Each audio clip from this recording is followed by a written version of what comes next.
Hello everybody, this is Graeme Anderson, and today I'm going to be looking at Troia. When I first showed this game to my wife, she gave a little chuckle. She speaks fluent Italian and informed me that this name is probably not the best name for a game, especially for Italian speakers.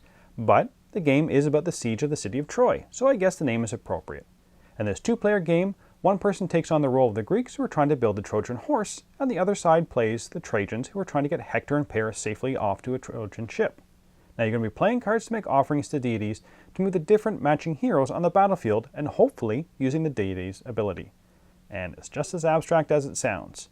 So, will this game be a legendary tale told throughout the ages, or just another footnote in history? Let's get it to the table, see how it's played, and we'll come back with my final thoughts on Troia.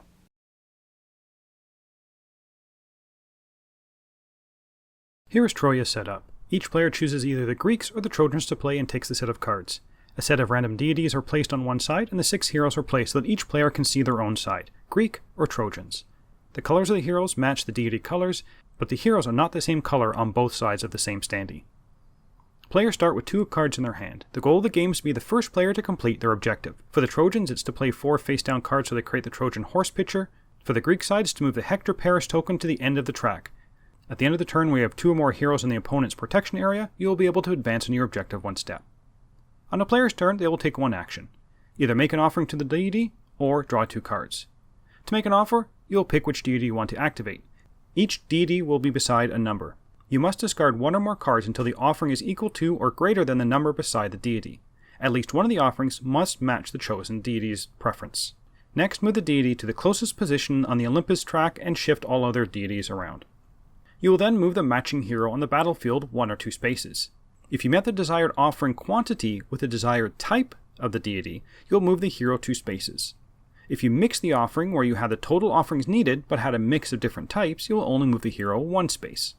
Once the hero is moved, you can activate the deity ability. If you don't activate the deity ability right now, the action is lost. Finally, if you have 2 or more heroes in the opposition protection area, you can complete a stage of your objective. If you are the Greek player, you play 1 card from your hand face down that matches a missing piece of the Trojan horse puzzle. You can start with any of the 4 cards that make up the Trojan horse, but each one must be different.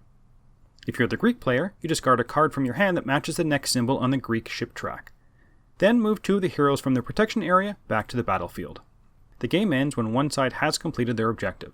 Then that player wins. If, instead, both players have run out of cards, check who has completed more of the objective to see who won. If it's still tied, then look who has the most heroes on the opponent's side of the board to see who wins.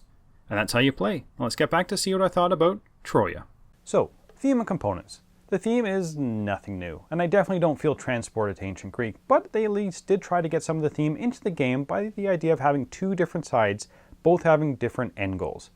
I like the ancient Greek theme anyway, so I'm going to give them a pass on it. As for the components, you know what? I like the art. I understand it's not going to be to everyone's taste, but at least it does look like ancient Greek styling to me. I do like that the numbers on the side of the board are the right side up for each player. You know what? It's just a little thing. The standees they're okay. The art on the cards is nothing spectacular, if a little sparse. It's all just functional, and the rulebook is pretty straightforward as well. So all in all, I thought the components were well suited to the game. Now I should mention that through the playthrough, I lost my Hector Paris little token, so I had to use a substitute. On to the gameplay. The game really reminds me of a tight tug of war. Every time your opponent moves a hero into your area, you're kind of scrambling to see what cards you can play to move them back to their area. I really like that the heroes were different on either side. It means that by you using 1 deity, you might be helping me to make my response easier or harder. Now, if you play this game a lot, you're going to remember what each side of the heroes is. So the game might be slightly unbalanced when you're playing with 2 different experience level players, but I didn't find that a big issue.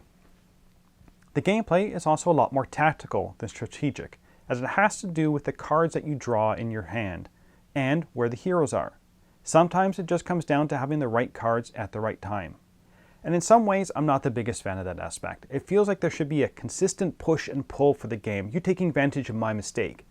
But because of the randomness, it feels more like you're taking advantage of my bad luck sometimes. The luck also means that sometimes during the game, both sides are just kind of waiting for the card that they need, which definitely makes it feel at some part of the games that there's kind of nothing happening except for, I draw 2 cards, I draw 2 cards. On the other hand, My wife really liked that aspect. She felt that there was less pressure and it evened out the playing field. We could both have good or bad luck, but knowing when to use the cards and which deities to use was a really enjoyable aspect of the game to figure out how you can use their combos with the cards you have in your hand. I also like that you only play with a subset of the deities in each game, as each one is double-sided, and each game you can freely choose which set you want to play with, as long as there's one deity per color. It allows you to change up the game and change up the feel and the combos. The deities are not wildly different, but then again, they're not wildly difficult to learn either. So, would I recommend this game? I would. I enjoyed the push and pull of the game. I liked learning the different combos that these deities offered each game, and they're easy combos. I enjoyed the deity payment system, coupled with the moving the heroes of 1 or 2 spaces, and the movement of the deities as well on their track. The only real negative to the game for me is the randomness of the card draw. Sometimes you can get behind or lose just because of the cards you or your opponent drew. So I'm giving this game a 7 out of 10 and the Dice Tower seal of approval. This is a fun little 2-player game that I really think you enjoy.